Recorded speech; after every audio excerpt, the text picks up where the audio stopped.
Imagine yourself sitting by a fire on a cold evening, the kind of cold that seeps through the walls of a small stone cottage and makes you grateful for every flicker of warmth. The flames dance and crackle before you, casting long shadows across the faces of those gathered nearby. Outside, the wind moves through bare branches, and somewhere in the distance, an owl calls into the darkness. You pull your woolen cloak a little tighter around your shoulders and lean closer to the hearth, letting the heat wash over your skin. This is a night for stories, you think. This is a night for listening. Beside you sits an elder, someone whose face carries the map of many winters, whose eyes hold the quiet knowledge of a long life lived close to the land. When this person speaks, others grow still. There is something in that voice, a cadence worn smooth by years of telling and retelling that commands a gentle attention. And tonight, as on so many nights before, the elder begins to speak of things beyond the edges of the known world, of creatures that dwell in distant seas, of kingdoms ruled by mysterious kings in lands where the sun burns hotter than any summer you have ever felt, of fires that cannot be quenched even by water, of medicines that can heal wounds that should be fatal, and of voyagers who sailed beyond the horizon and found shores no one in your village has ever seen. You listen, and part of you smiles quietly to yourself. These are just stories, you think. Tales to pass the time, to entertain the children, to fill the long hours of darkness before sleep. Every village has such stories. Every generation passes them down, embellishing them a little more each time, until the truth at their center, if there ever was any, becomes buried beneath layers of wonder and imagination. You have heard travelers speak of unicorns with spiraling horns, of sea serpents that could swallow ships whole, of holy men who could cure disease with a touch, and you have nodded politely, perhaps asked a question or two, but in your heart you have filed these things away as fancy, as myth, as the kind of magic that exists only in words spoken by firelight. But here is the quiet truth that this evening's story will unfold for you, gently and without a hurry, as the flames settle into embers and the night grows deep around us.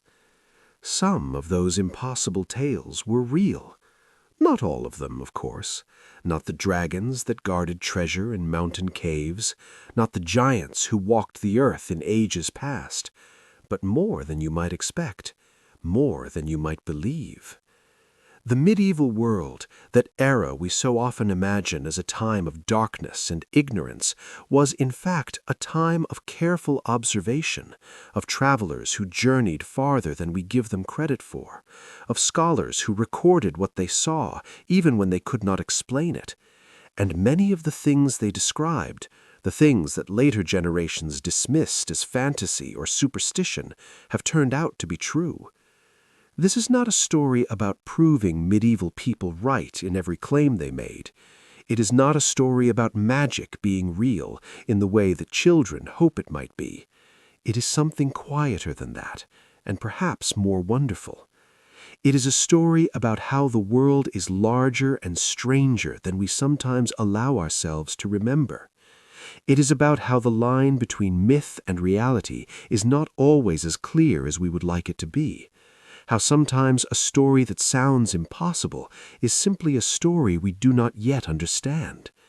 And it is about approaching the past with humility, with curiosity, with the recognition that the people who came before us were not fools. They looked at the world with the same wondering eyes that we use today, and they tried to make sense of what they saw. So let us take this journey together, you and I, through the half-lit corridors of medieval belief. Let us examine the unicorns and the sea monsters, the impossible weapons and the legendary kingdoms, the medicines that should not have worked and the voyages that should not have happened. Let us see what was myth and what was real, and let us discover that the boundary between them is far more porous than we might have imagined. You do not need to do anything but rest and listen. Let your breathing slow. Let the weight of the day ease from your shoulders. The fire is warm, the night is quiet, and there is no hurry at all. We have all the time we need. The medieval world was not a small world, even if its people did not yet know the full shape of the earth. It was a world of long roads and longer journeys, of merchants who traveled from England to China and back again, of pilgrims who walked thousands of miles to reach holy sites, of sailors who ventured into waters no map had ever charted. News traveled slowly, carried by foot and by horse and by ship, and by the time a story reached a village like yours, it might have passed through dozens of mouths, each one adding a detail or losing another. A rhinoceros glimpsed in a distant land became a unicorn. A giant squid seen rising from the deep became a kraken. A volcanic eruption that darkened the skies became a sign from God. But the remarkable thing, the thing that makes this story worth telling, is how often there was something true at the core. The rhinoceros was real. The giant squid was real. The volcanic eruption was real. The medieval world was full of people trying their best to describe phenomena that were genuinely astonishing, using the language and the frameworks available to them. And when we look back with the benefit of modern science, we can often see exactly what they were describing.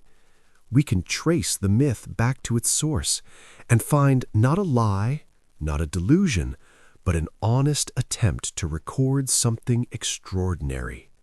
This is what we will do tonight.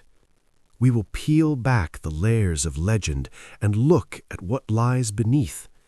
We will travel to the frozen seas where narwhals swim, their long spiral tusks piercing the cold water like something from a dream. We will stand on the deck of a medieval ship and peer into the darkness below, where real creatures lurked that were every bit as terrifying as the monsters drawn on ancient maps. We will watch as Byzantine sailors unleashed a weapon so devastating that it seemed like sorcery, a fire that burned on water and could not be put out. We will follow the rumors of a Christian king in a distant land and discover the real communities of faith that inspired those stories. We will enter a medieval infirmary and watch healers apply remedies that modern science has vindicated. We will sail with Norse explorers to shores they reached 5 centuries before Columbus ever set foot in the Caribbean. And we will stand in villages where the sun grew dim and the crops failed, and understand at last what caused those years of darkness. These are not fairy tales. They are history, told gently, told slowly, with all the care and respect that history deserves. And they are proof, if proof were needed, that the world has always been full of wonders. That even in ages we call dark, there was light to be found by those who looked carefully. That the people of the past were not so different from us, in their curiosity, in their fear, in their longing to understand the mysteries that surrounded them. So settle in, if you will. Let the fire warm you. Let the night wrap around you like a soft blanket. And let us begin this journey together, step by quiet step, through a world where myth and reality walked hand in hand, and where the truth was often stranger than any story could capture. There is no need to stay awake if sleep finds you. That is part of the gift of these stories, the permission to let go, to drift, to let the words carry you wherever they will. History will still be here when you wake. The wonders will still be waiting. For now, just listen and breathe and let yourself be carried back through the centuries to a time when the world was vast and unknown and full of things that seemed impossible. Let us see which of those impossible things turned out to be real. The unicorn that walked the earth. Perhaps no creature captures the imagination of the medieval world quite like the unicorn. You have seen it depicted in tapestries, in illuminated manuscripts, in the carvings above cathedral doors. A white horse, proud and noble, with a single spiraling horn rising from its forehead. It was said to be a creature of purity, one that could only be tamed by a maiden of virtue, one whose horn held miraculous powers. Apothecaries claimed that unicorn horn could purify poisoned water, could cure disease, could protect the one who possessed it from all manner of harm. Kings and emperors paid fortunes for even a small piece of this precious substance, and churches displayed whole horns as sacred relics, proof of the wonders that God had scattered throughout creation. And you, sitting by the fire in your small village, might have heard these stories and wondered, could such a creature truly exist? Could there really be, somewhere in the vast, unexplored regions of the world, a horse with a horn of such power? The travelers who came through spoke with such conviction, described the horns they had seen with such detail, that it was hard to dismiss them entirely. And yet no one you knew had ever seen a living unicorn. No hunter had ever brought one back. The creature remained always just beyond the horizon, always in some distant land that no one from your village had ever visited. Here is the gentle truth. The unicorn, in a way, was real, not as a white horse with a magical horn, but as something perhaps even more wonderful. The horns that medieval Europeans treasured, the spiraling ivory wands that graced royal treasuries and church altars, were not fantasies. They were the tusks of the narwhal, a whale that lives in the cold Arctic waters far to the north, in seas that few medieval Europeans had ever seen. Let us travel there together, now, in our imagination, to those frozen waters where icebergs drift like pale giants, and the sea is so cold that it would steal the breath from your lungs in moments. Here, beneath the dark surface, swims the narwhal, a creature that seems almost mythical even today. It is a modest-sized whale, gray and mottled, with a rounded body and small flippers. But from its head extends a tusk unlike anything else in nature, a long spiral of ivory that can grow to 10 feet or more in length. It is actually a tooth, an elongated canine that grows in a distinctive helical pattern, and when you see one for the first time, you understand immediately why medieval people believed they had found proof of the unicorn. Norse hunters who ventured into these Arctic waters brought narwhal tusks back with them, and from there the tusks entered the trade routes that connected the northern world to the rest of Europe. They were rare, they were beautiful, and no one in Paris or Rome or Constantinople had any idea what creature they came from. The hunters were sometimes vague about the source, perhaps deliberately so, because mystery increased the value, and so the tusks were sold as unicorn horns, as alicorn, as one of the most precious substances in the medieval pharmacopoeia. Imagine yourself now in a medieval apothecary's shop, the kind of dim and fragrant space where herbs hang drying from the rafters and strange objects fill the shelves. The apothecary, a person of learning and reputation, leads you to a locked cabinet in the back of the shop. With great ceremony, they produce a key and open the door, and there, resting on a cushion of velvet, is a length of spiraling ivory. It glows faintly in the candlelight, its surface smooth and cool to the touch. This, the apothecary tells you in a hushed voice, is unicorn horn. It can detect poison when dipped into a goblet of wine. It can cure fever and plague. It is worth more than its weight in gold. And you believe them, because why would you not? The horn is clearly real, clearly unlike anything you have ever seen from an ordinary animal.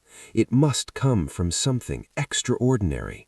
The logic is sound, given what you know. The only thing missing is the knowledge of what a narwhal is, knowledge that would not become widespread in Europe for centuries.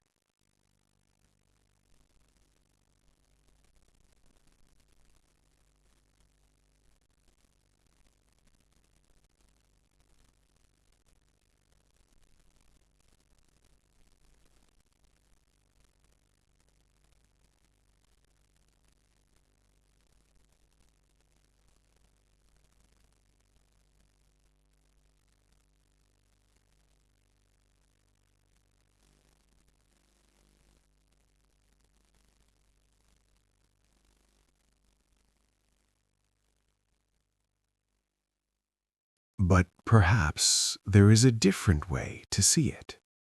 Perhaps the truth is not a disappointment, but an invitation. The narwhal is real. It exists. Right now, as you listen to these words, there are narwhals swimming beneath the ice, their tusks gleaming in the dim underwater light. That is not less wonderful than a unicorn. That is wonder enough. If you have ever wondered about other creatures from medieval bestiaries, whether the basilisk or the manticore or the bonacon might also have some kernel of truth hidden within them, let me know in the comments below. I would love to explore more of these curious beasts with you, to peel back the layers of legend and see what might be hiding underneath. For now, let us leave the unicorn behind and turn our attention to another realm entirely. The land held its mysteries, but the sea held even more. The sea monsters of ancient maps. If you have ever seen a medieval map, the kind drawn on parchment with careful ink lines and faded colors, you may have noticed something curious in the margins. There, in the uncharted waters at the edge of the known world, artists drew creatures that seemed to belong more to nightmare than to nature. Serpents with coiling bodies long enough to wrap around a ship, fish with the faces of demons, whales that could swallow boats whole, dragons rising from the waves with their jaws agape, ready to devour any sailor foolish enough to venture too far from shore. These images have become almost quaint to modern eyes. We smile at them, perhaps, as evidence of medieval superstition, of a time when people believed in monsters because they did not know any better. We congratulate ourselves on living in an age of science, when we have submarines and sonar and satellite imagery, when no corner of the ocean remains truly unexplored. And yet, here is the quiet truth that makes those old maps more interesting than they first appear. The medieval sailors who reported sea monsters were not simply making things up.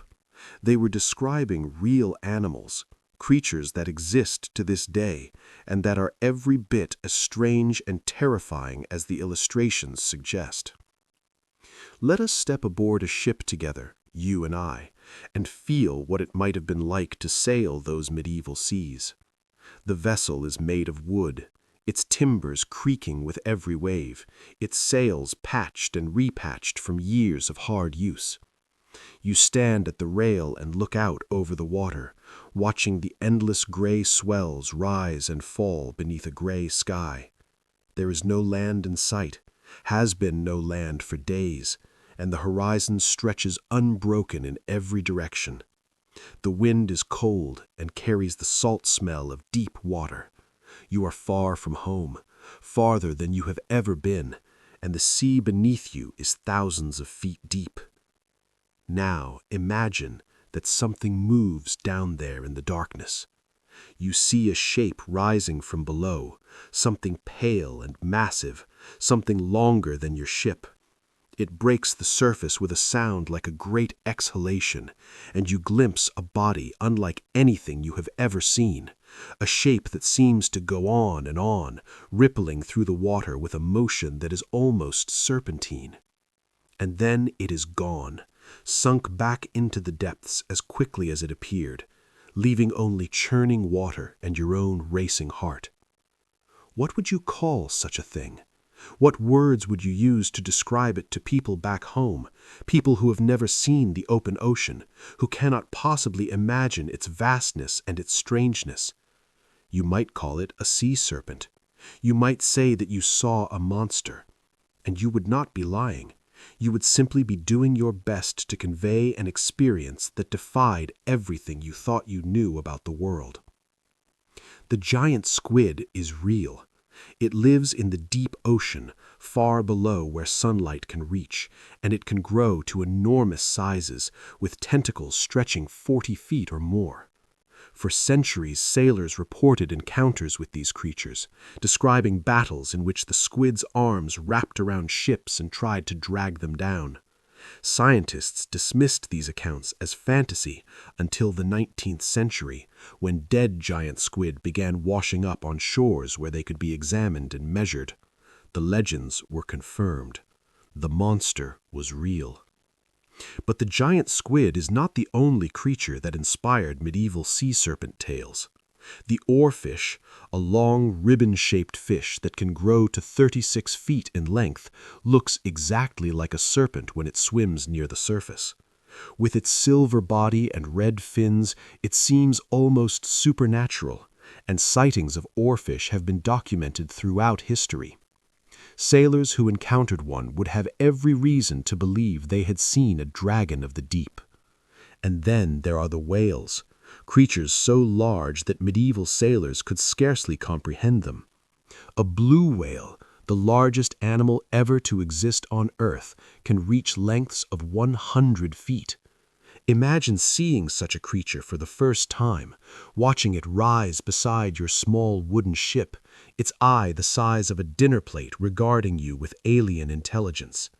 Imagine the spray from its blowhole, the thunder of its tail slapping the water, the sense that you are in the presence of something ancient and powerful beyond your understanding. Medieval sailors who described whales as monsters capable of swallowing ships were not exaggerating as much as we might think. They were simply overwhelmed by scale, by the sheer size of these animals in comparison to their own fragile vessels. The basking shark, the second largest fish in the world, added to the confusion. When a basking shark dies and its body washes ashore, it decomposes in a particular way. The gill arches and jaws fall away first, leaving a shape that looks remarkably like a long-necked sea serpent with a small head and a massive body. Throughout history, carcasses of decomposed basking sharks have been mistaken for unknown monsters, for proof that something strange lurks in the ocean. Even in modern times, fishermen have hauled up rotting basking sharks and believed they had caught a creature unknown to science. The medieval cartographers who drew monsters in the margins of their maps were not simply decorating empty space. They were recording what sailors had reported, what travelers had claimed to see, what seemed to be genuine information about the dangers of uncharted waters. The phrase that often appeared on these maps, "Here be dragons," was not a casual flourish. It was a warning. And in a sense, it was accurate. There were monsters out there. They just were not supernatural. They were natural, and that made them no less worthy of wonder. Standing on that ship, looking out over the endless water, you would have felt very small. The ocean is vast beyond human comprehension, covering more than 70% of our planet, reaching depths of 7 miles in places, hiding ecosystems we are only beginning to understand. Medieval sailors ventured into this immensity with nothing but wood and canvas and courage, and they brought back stories of what they found. We should not mock those stories, we should marvel at them. Even today, with all our technology, the deep ocean remains mysterious. New species are discovered regularly, creatures so strange that they would fit perfectly into a medieval bestiary. The vampire squid, the gulper eel, the frilled shark, the colossal squid that lurks in Antarctic waters. These are animals that seem designed to inspire fear and wonder in equal measure. The medieval world was not wrong to believe that the sea held monsters. It was simply working with incomplete information, as we all are, as we always will be. The next time you see an old map with sea serpents drawn in the margins, perhaps you will look at it differently. Perhaps you will see not evidence of ignorance, but evidence of encounter, of brave men and women who sailed into the unknown and tried to record what they found there. The monsters were real. They still are. Let the image of that vast gray sea stay with you for a moment. The endless swells, the distant horizon, the sense of mystery that hangs over deep water. And then let it fade gently as we turn our attention to something new, to a different kind of impossibility, to fire that burned upon the waves themselves. From creatures of the deep, we turn now to something equally unbelievable, fire that could burn upon the sea itself. There is something primal about fire, something that speaks to the deepest parts of the human mind. We are drawn to it, comforted by it, and terrified of it in equal measure. Fire cooks our food and warms our homes, but it can also consume everything we have built, destroy in minutes what took years to create.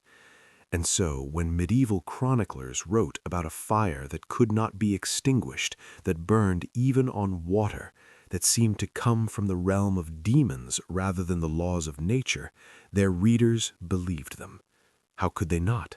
Fire was already mysterious enough.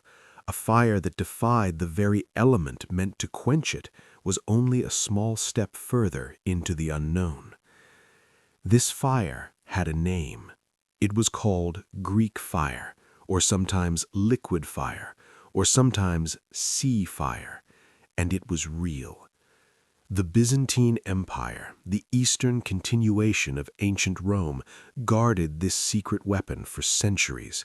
From their capital at Constantinople, the Byzantines faced enemies on all sides, Persians and Arabs and Slavs and many others who coveted the wealth and power of that great city. The empire survived, against all odds, for more than 1,000 years. And one of the reasons for its endurance was this terrifying weapon that no other nation could replicate. Let us imagine ourselves on the walls of Constantinople, looking out over the waters of the Golden Horn as an enemy fleet approaches. The ships are many, their sails dark against the morning sky, their decks crowded with warriors eager to plunder the greatest city in the Christian world. You are a defender, a soldier, or perhaps just a citizen pressed into service, and you watch the approaching fleet with a mixture of fear and desperate hope. You have heard stories about what your side possesses, about the weapon that will be unleashed when the enemy draws near, but you have never seen it used. You do not know if the stories are true. The Byzantine ships move out to meet the invaders, small and swift, dwarfed by the enemy vessels, but moving with purpose. As they close the distance, something strange happens. From the prows of the Byzantine ships, long bronze tubes extend forward, pointed at the enemy. There is a roaring sound, like the breath of some enormous beast, and then fire erupts from those tubes, streams of liquid flame that arc across the water and splash onto the enemy ships. And the fire does not go out. The sea itself seems to be burning. The enemy sailors scream and leap overboard, but the fire follows them, clings to the water, ignites anyone who tries to swim through it. Ships that were proud and threatening moments ago become floating pyres, their crews dying in agony as flames consume everything. The defenders on the walls watch in awe and horror as the battle turns in moments from a desperate struggle to a one-sided slaughter. This is not exaggeration. This is what Greek fire could do. And for centuries, no one outside the Byzantine Empire knew how it was made. The formula for Greek fire was one of the most closely guarded secrets in history. It was known only to a handful of people, passed down from emperor to emperor with strict instructions that it must never fall into enemy hands. The Byzantines understood that their survival might depend on this weapon, that if their enemies ever learned to make it themselves, the advantage would be lost forever. And so they protected the secret with an intensity that bordered on paranoia. Even today, we do not know exactly what Greek fire was. The formula was lost when Constantinople finally fell to the Ottoman Turks in 1453. And despite centuries of speculation and experimentation, historians and chemists have not been able to recreate it with certainty.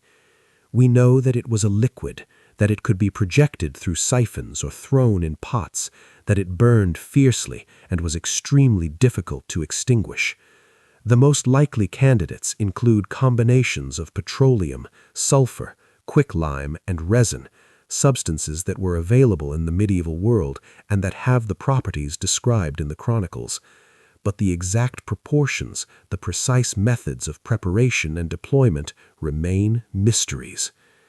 What we do know is that Greek fire was devastatingly effective. It saved Constantinople on multiple occasions, turning back Arab sieges in the 7th and 8th centuries when the city might otherwise have fallen.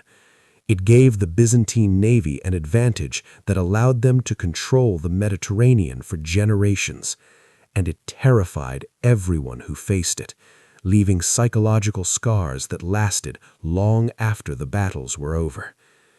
For medieval people who heard about Greek fire, it must have seemed like sorcery. How could fire burn on water? How could it cling to ships and sailors like a living thing? The laws of nature, as they understood them, said that water quenched fire. That was how the world worked. And yet here was something that violated that law, that seemed to operate for different rules entirely. It is no wonder that some attributed Greek fire to supernatural origins, that rumors spread about demons and dark magic. But the truth was simply chemistry. Knowledge that the Byzantines possessed and others did not. There was no magic involved, only a careful understanding of how certain substances behaved when combined and ignited.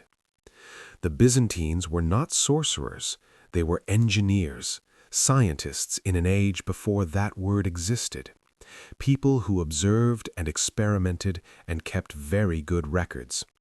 They discovered something remarkable, and they had the wisdom to protect it. There is a lesson here, perhaps, about the nature of what we call impossible. Greek fire was impossible until someone made it. It violated everything people thought they knew about fire and water until they learned that their knowledge was incomplete. The medieval world was full of such moments, instances where the boundary between possible and impossible shifted as new information came to light. Consider what it must have been like to be a sailor facing Greek fire for the first time. You had trained for battle, had prepared yourself to fight and possibly to die, but nothing could have prepared you for this. The screams of burning men, the smell of scorched flesh, the sight of your ship, your home on the sea, dissolving into flames that no amount of water could extinguish. It is a trauma almost beyond imagining, and it is no wonder that those who survived such battles carried the memory with them forever, spreading stories of the terrible Byzantine weapon wherever they went. Greek fire faded from history along with the empire that created it. By the time Constantinople fell, the weapon had already become less central to Byzantine strategy, perhaps because the formula had been partially lost or because conditions had changed. The secret died with the empire, and for all our modern knowledge, we cannot bring it back. It remains one of history's great mysteries, a reminder that the past knew things we do not, that knowledge can be lost as well as gained. If you are enjoying this journey through history, these discoveries of real wonders hidden behind the veil of legend, consider subscribing so you do not miss the next story. There is much more to explore, and I would be grateful for your company. For now, let us leave the burning seas behind and turn to a different kind of mystery. Not a weapon, but a kingdom. Not destruction, but hope. For centuries, Europeans believed in a powerful Christian king who ruled a wealthy land somewhere beyond the edges of their maps. His name was Prester John, and his kingdom, it turned out, was not entirely a fantasy. The land of Prester John. In the 12th century, a letter began to circulate through the courts and monasteries of Europe. It claimed to come from a mighty king named Prester John, a Christian ruler whose kingdom lay somewhere beyond the lands of the Muslims in the mysterious East. This kingdom, according to the letter, was vast and wealthy beyond imagination. Rivers of gold flowed through its territories. Precious gems lay scattered on the ground like common stones. Strange creatures, including men with heads of dogs and others with eyes in their chests, lived among its people. And most importantly, Prester John commanded an army so powerful that he could crush the enemies of Christendom and reclaim the Holy Land for the faithful. The letter was almost certainly a forgery, a clever piece of medieval propaganda whose true author has never been identified. But the legend it sparked was real, and it persisted for centuries. European explorers, missionaries, and diplomats searched for the kingdom of Prester John across continents. They looked in Asia, along the Silk Road, in the courts of Mongol Khans. They looked in Africa, in the highlands of Ethiopia, in kingdoms they had never heard of before. The search for Prester John helped drive an age of exploration, sent expeditions into unknown territories, and shaped the way Europeans imagined the world beyond their borders. And here is the remarkable thing. The legend of Prester John, though exaggerated and embellished beyond recognition, was not created from nothing. It had roots in real Christian communities that existed in distant lands, communities that medieval Europeans knew about only through vague rumors and travelers' tales. Let us imagine ourselves as pilgrims in the 12th century, walking the long roads toward Jerusalem. You have left behind everything you knew, your family, your village, your old life, to make this journey to the holiest places in Christendom. Along the way, you meet other travelers, merchants and monks and soldiers and wanderers from every corner of the Christian world. And some of them tell stories that make your head spin. They speak of Christians in India, followers of the Apostle Thomas who built churches there more than 1,000 years ago. They speak of Christian communities along the Silk Road, in cities you have never heard of, among peoples whose languages sound like music from another world. They speak of a great Christian king in Africa whose kingdom has never been conquered by the followers of Muhammad.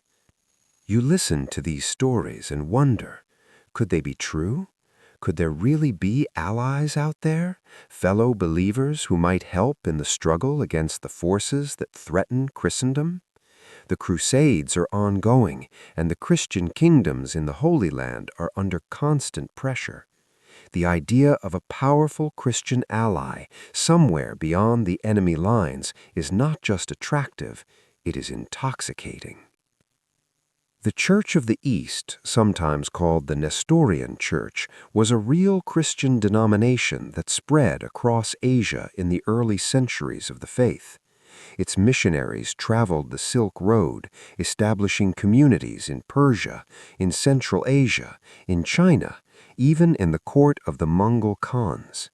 At its height, the Church of the East may have been the most geographically widespread Christian denomination in the world, stretching from the Mediterranean to the Pacific.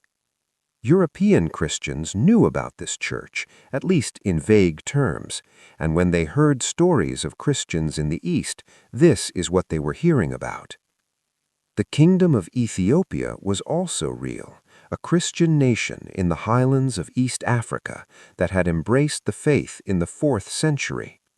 Ethiopia was isolated from the rest of Christendom by Muslim-controlled territories, but it never fell to foreign invaders, maintaining its independence and its Christian identity through centuries of pressure. To medieval Europeans, who knew about Ethiopia only through garbled reports, this seemed like a miracle. A Christian kingdom that had survived surrounded by enemies, that had resisted all attempts at conquest, that might be persuaded to join forces with the Crusaders against their common foes. When Portuguese explorers finally reached Ethiopia in the 16th century, they were searching for Prester John. What they found was not the fantastical kingdom of the legend, with its rivers of gold and its dog-headed men, but a real Christian nation, with its own traditions, its own church, its own long history.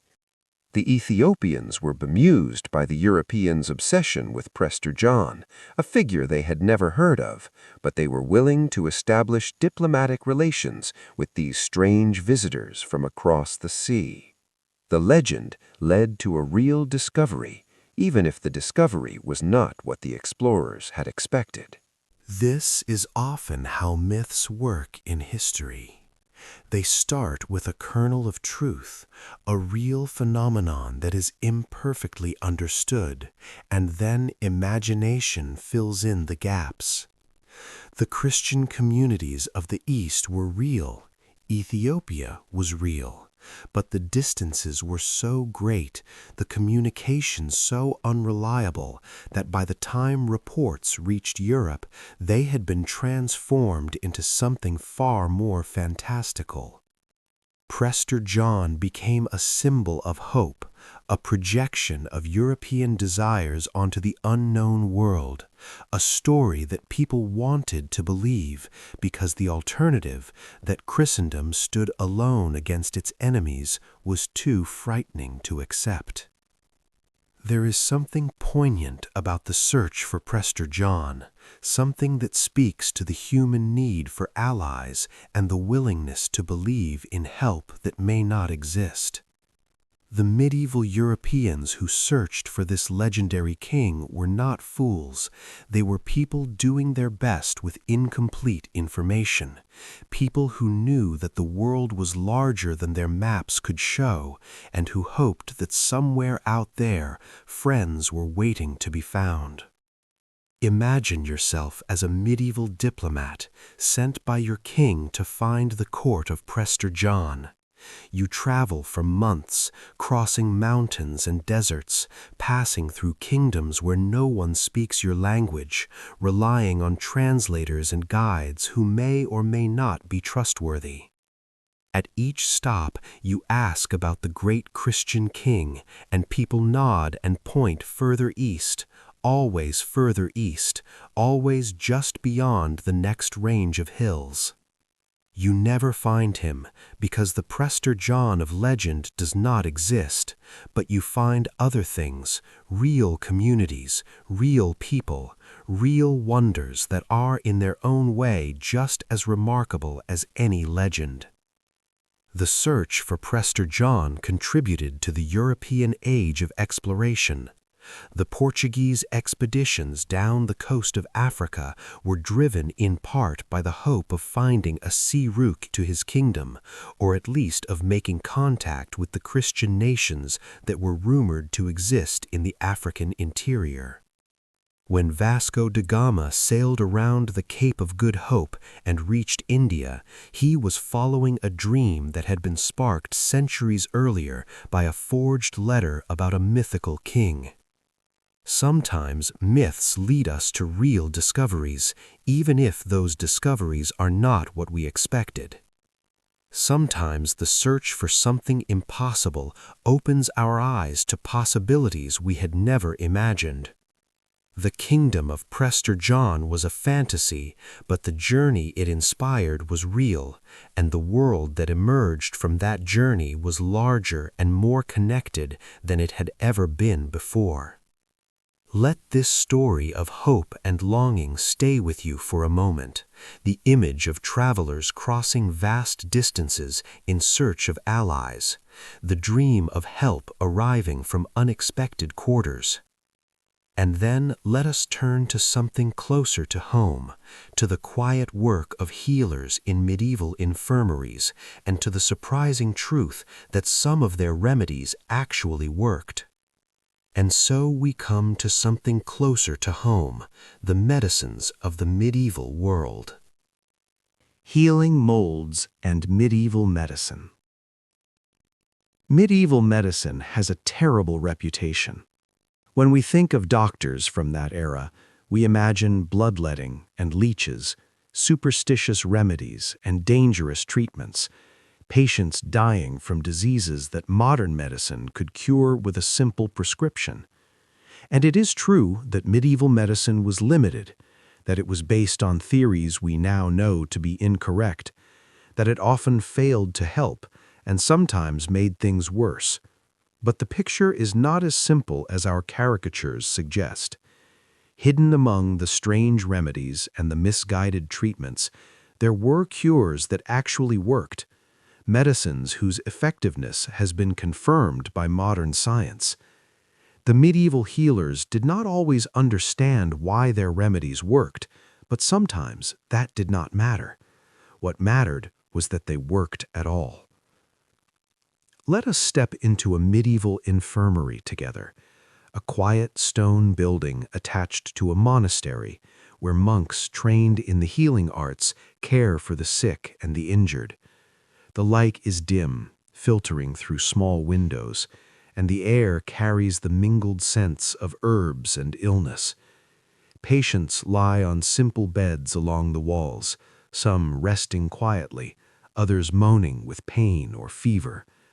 A healer moves among them, checking pulses, feeling foreheads, adjusting blankets. This is not a place of miracles, but it is a place of care, of doing what can be done with the knowledge available. The healer stops beside a patient with an infected wound, a cut that has turned red and swollen and begun to seep foul-smelling fluid. In our time, this would be treated with antibiotics, but antibiotics have not yet been invented. They will not be discovered for another 5 centuries. And yet the healer does something remarkable. They take a piece of bread that has been allowed to grow moldy and they press it gently against the wound. This sounds insane to modern ears. Mold on an infected wound? Surely that would make things worse. And yet, in some cases, it worked. The mold produced compounds that killed bacteria, compounds that we would later call antibiotics. The medieval healers did not know about bacteria or antibiotics. They did not understand the mechanism by which mold could cure infection, but they had observed over generations that sometimes moldy bread helped wounds heal, and they used that knowledge even without understanding it, because it saved lives. The most famous example of medieval medicine that actually worked comes from a 10th century Anglo-Saxon text called Bald's Leech Book. This manuscript, compiled during the reign of Alfred the Great, contains hundreds of medical recipes, treatments for everything from headaches to infections to skin conditions. One recipe in particular caught the attention of modern researchers: a salve for eye infections made from garlic, onion, wine, and ox bile, mixed together and left to sit for 9 days in a brass vessel. The recipe sounds strange, even disgusting, but when scientists at the University of Nottingham recreated it in 2015, following the instructions as precisely as possible, they discovered something astonishing. The salve was effective against methicillin-resistant Staphylococcus aureus, or MRSA, one of the most dangerous antibiotic-resistant bacteria in modern hospitals. The medieval eye salve, concocted 1,000 years before the discovery of penicillin, could kill a superbug that modern medicine struggles to treat. How is this possible? The answer lies in the combination of ingredients and the method of preparation. Garlic and onion contain compounds with antimicrobial properties. Wine adds acids that help break down bacterial cell walls. The brass vessel contributes copper ions, which are toxic to many microorganisms, and the 9-day waiting period allows these compounds to interact and develop their full potency. The medieval healers who developed this recipe may not have understood the chemistry, but they understood that the process mattered, that the ingredients had to be combined in a specific way to produce the desired effect. Honey was another medieval remedy with genuine effectiveness. Healers applied honey to wounds to prevent infection and promote healing, and we now know that honey has antibacterial properties. It is acidic and low in moisture, creating an environment where bacteria struggle to survive. Some types of honey also produce hydrogen peroxide when diluted, adding another layer of antimicrobial action. Modern hospitals have begun using medical-grade honey to treat wounds, a rediscovery of knowledge that medieval healers possessed centuries ago. Willow bark was prescribed for pain and fever, and we now know that it contains salicin, a compound related to aspirin. Foxglove was used for heart conditions, and it contains digitalis, still used in cardiac medicine today. Poppy was used for pain relief, and its derivatives remain among the most powerful analgesics we have. Over and over, when we examine medieval remedies with modern tools, we find that some of them worked, that the healers who developed them were engaged in a form of empirical observation, noting what helped and what did not, even without understanding the mechanisms involved. This does not mean that medieval medicine was good. Much of it was based on incorrect theories about the body and disease. Much of it was ineffective or harmful. But it means that we should approach the past with humility, recognizing that even in times of limited knowledge, careful observers could discover truths that would not be explained for centuries. Imagine yourself as that healer in the infirmary, applying the moldy bread to the infected wound. You do not know about bacteria. You do not know about antibiotics. You know only that your teacher taught you this remedy, and their teacher taught them, and somewhere back in the chain of knowledge, someone noticed that patients treated with moldy bread sometimes recovered when others did not. You trust that observation, you trust that knowledge, and you do what you can for the person lying before you, hoping that it will be enough. There is something beautiful in this, something that transcends the limitations of the time, the desire to heal, to reduce suffering, to help others. This is a constant in human history, present in every age and every culture. Medieval healers may not have had our tools, but they had the same motivations, the same compassion, the same determination to do what they could with what they had. Have you ever come across an old family remedy that actually worked? A cure passed down through generations that seemed like superstition but turned out to have real effects? I would love to hear about it in the comments. These are the kinds of stories that connect us to our ancestors, that remind us that knowledge comes in many forms and through many paths. For now, let us leave the infirmary behind and turn our attention to wider horizons. The medieval world held secrets not just of healing, but of distant shores. The Vikings in America. Long before Christopher Columbus set sail from Spain, long before the age of European exploration that would transform the world, there were other voyagers who crossed the Atlantic Ocean and set foot on American soil. They came from the cold lands of the north, from Norway and Iceland and Greenland, and they called themselves Norse. We know them today as Vikings, and for centuries their voyages to a land they called Vinland were dismissed as legend. The sagas told the story. These were long narrative poems passed down orally for generations before being written down that recorded the history and adventures of the Norse peoples. And among their many tales were accounts of voyages westward across the gray Atlantic to a land of forests and wild grapes, a land where no Norseman had ever been before. The explorer who led this expedition was named Leif Erikson, son of the famous Eric the Red, who had founded the first Norse settlements in Greenland. And according to the sagas, around the year 1000 CE, Leif and his crew sailed beyond Greenland and found a new world. For a long time, scholars debated whether these stories were historical or mythological. The sagas mixed fact and legend freely, containing accounts of gods and monsters alongside accounts of real people and events. How could anyone separate the true from the invented? How could we know if Vinland was a real place or simply a story, a Norse version of the land of Prester John?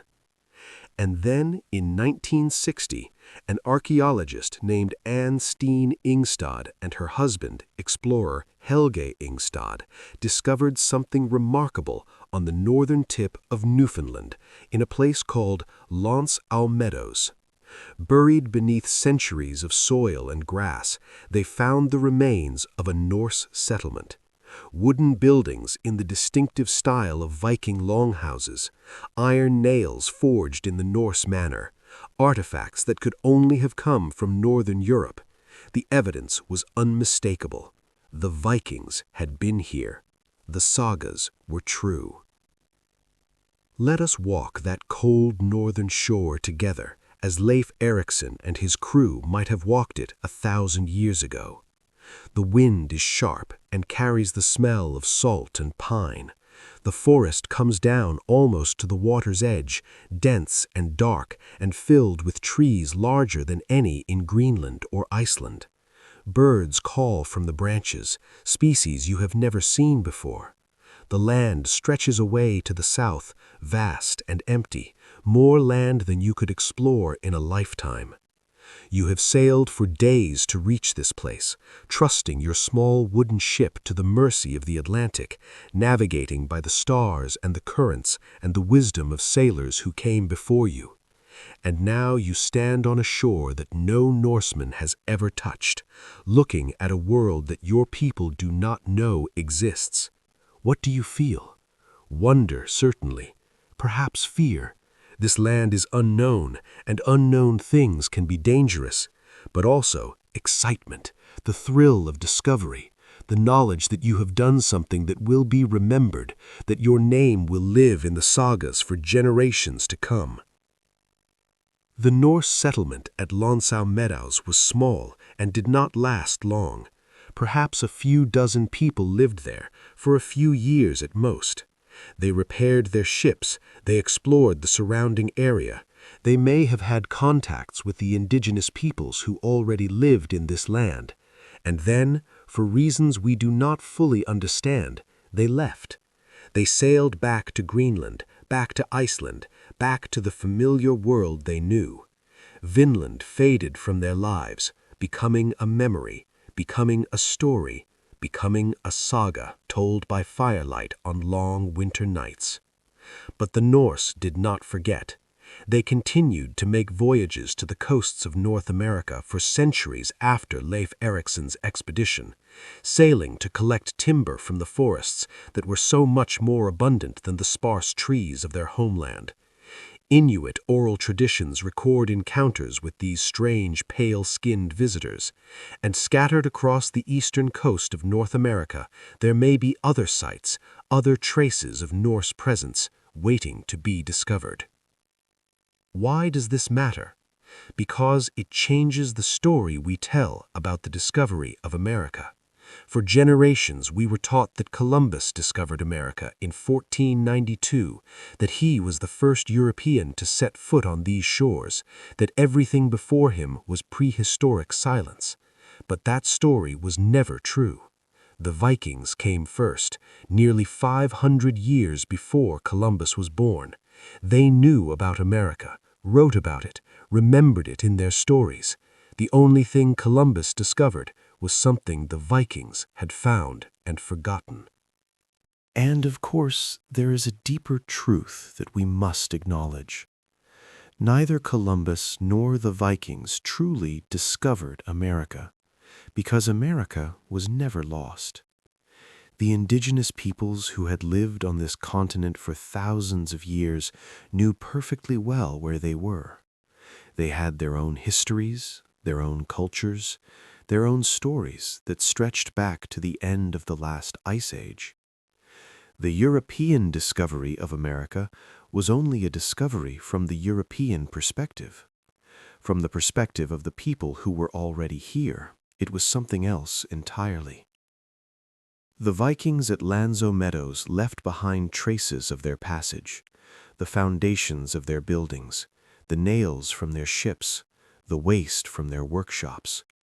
These traces lay buried for 1,000 years, forgotten by everyone, until a pair of determined archaeologists decided to take the sagas seriously and look for Vinland.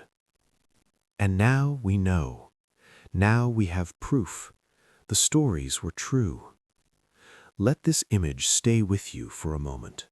The Norse explorers standing on that unfamiliar shore, gazing at a continent they could not imagine, their ship rocking gently in the harbor behind them.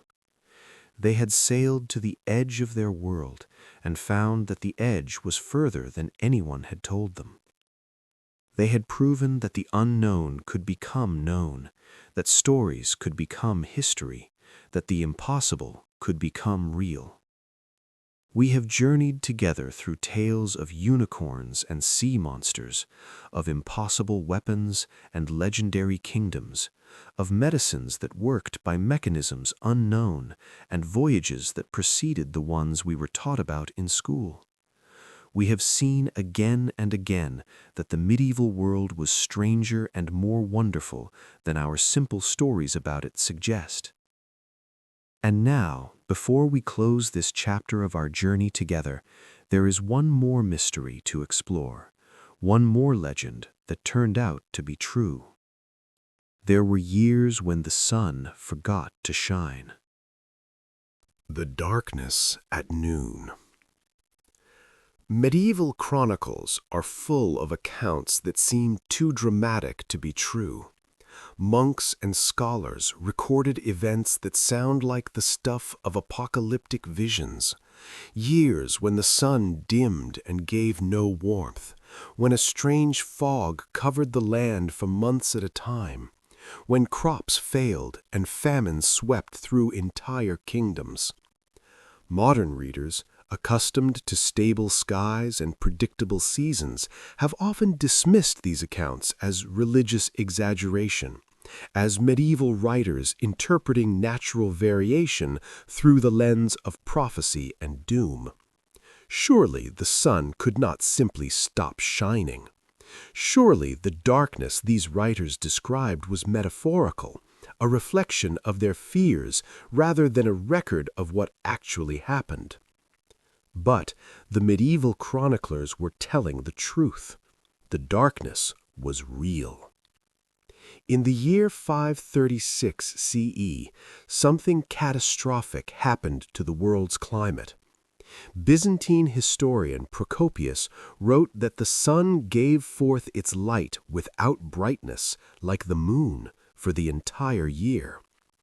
Tree ring data from around the world confirms that temperatures dropped dramatically. Harvests failed across Europe and Asia. Plague and famine followed. Historians now refer to 536 as the worst year to be alive in human history, and for decades no one knew what had caused it. Modern science has given us the answer. In 536, a massive volcanic eruption, probably in Iceland or possibly in North America, threw enormous quantities of ash and sulfur dioxide into the upper atmosphere. This veil of particles blocked sunlight, cooling the planet and dimming the sun for months. The effects were devastating and worldwide. And this was not an isolated event. Another major eruption followed in 540, compounding the damage.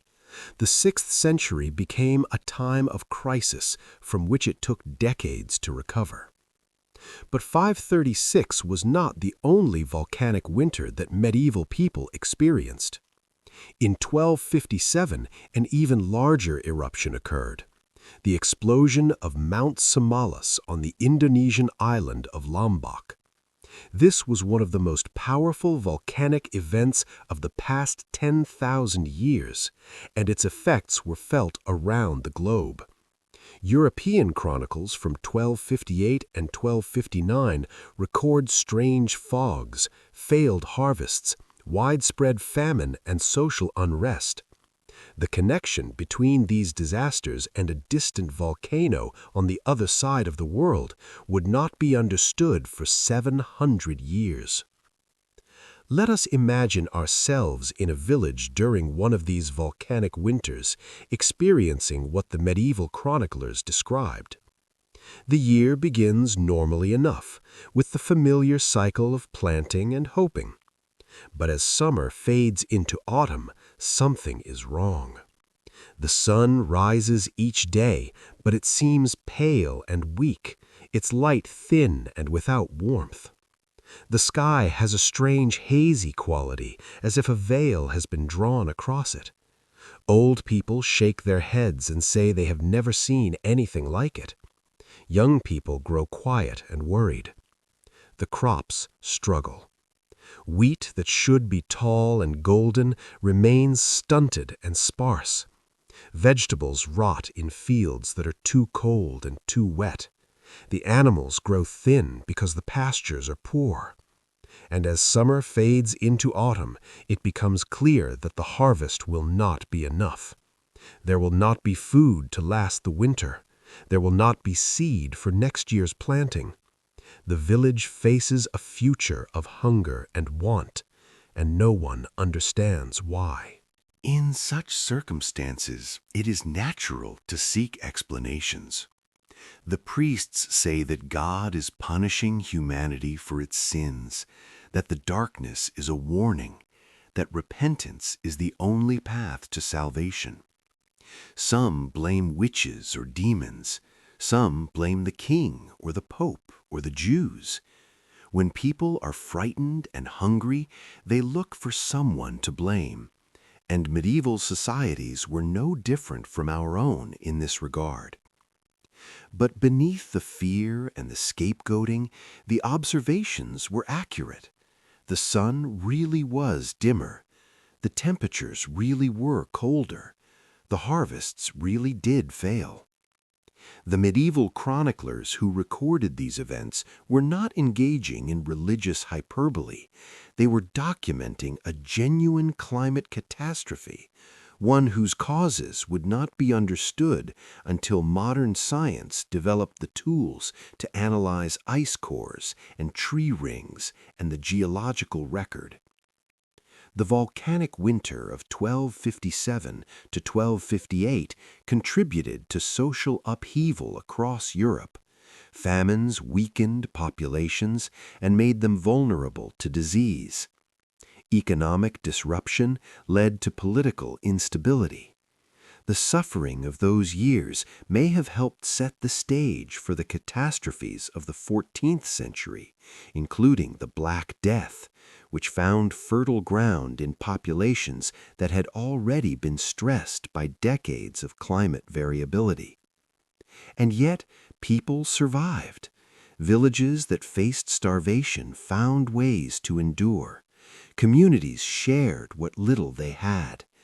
The darkness passed eventually. The sun regained its strength. Harvests improved. Life continued, as it always does, with resilience and adaptation and the stubborn refusal to give up, even in the face of incomprehensible disaster. There is something humbling about these stories of volcanic winter. They remind us that the climate is not always stable, that catastrophes can come from sources we do not see and cannot control.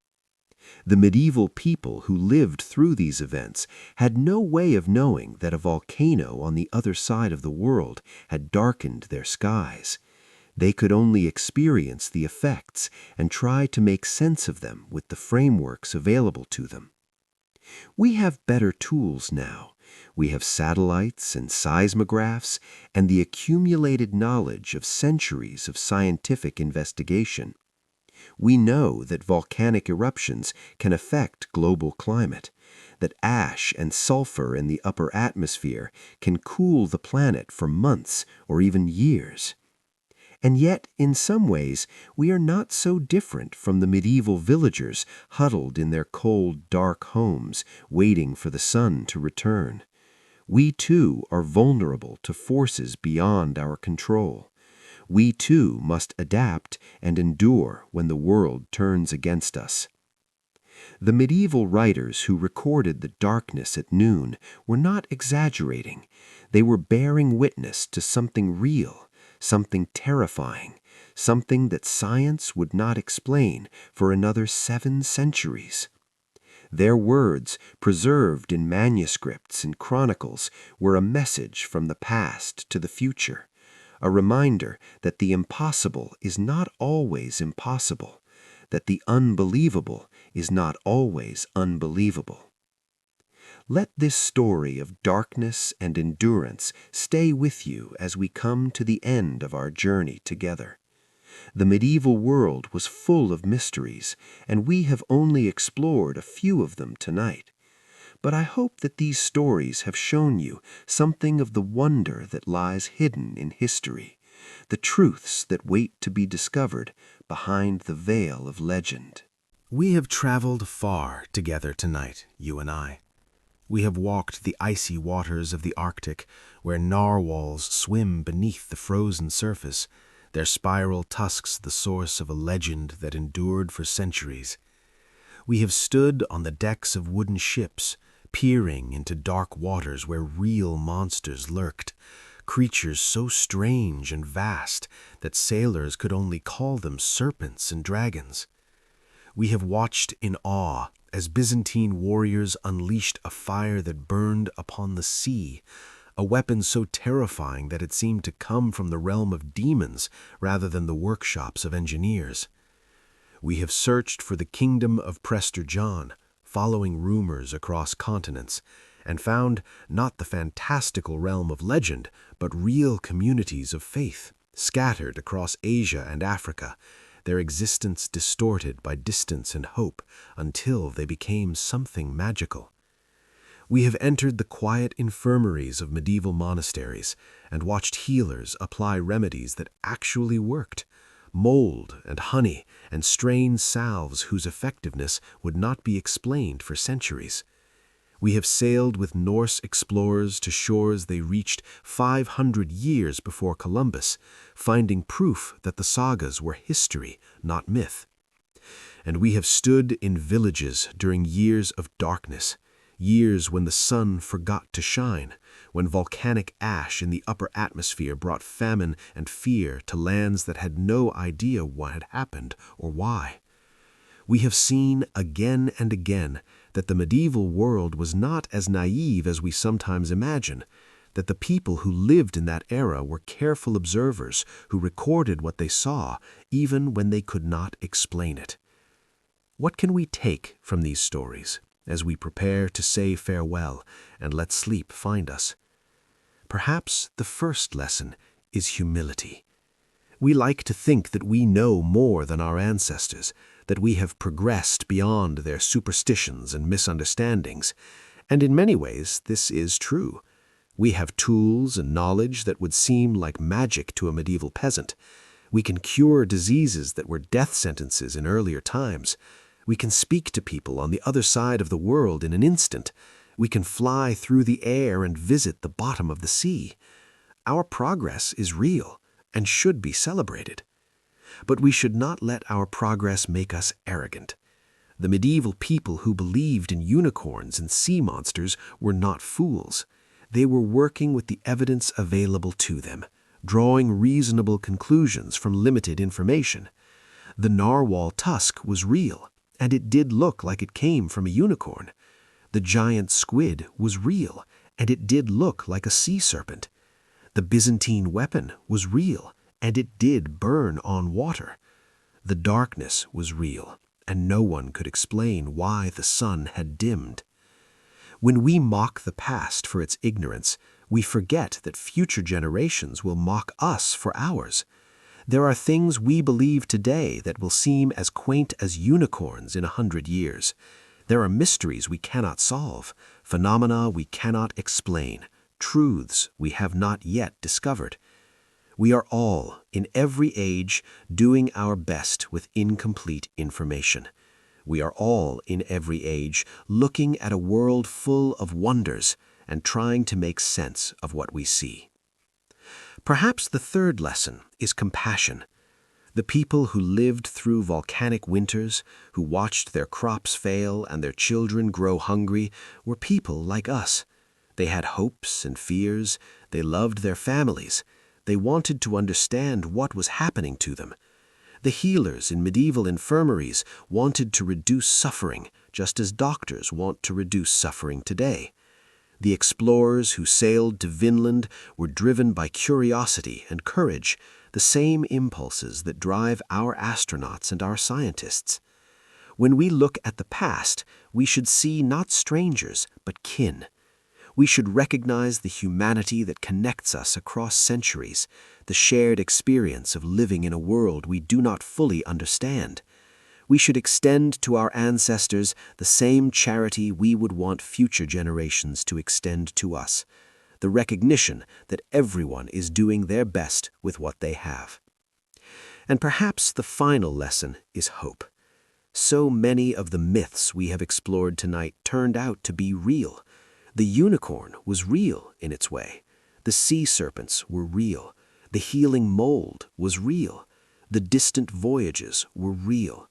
Again and again, what seemed impossible proved to be merely unknown.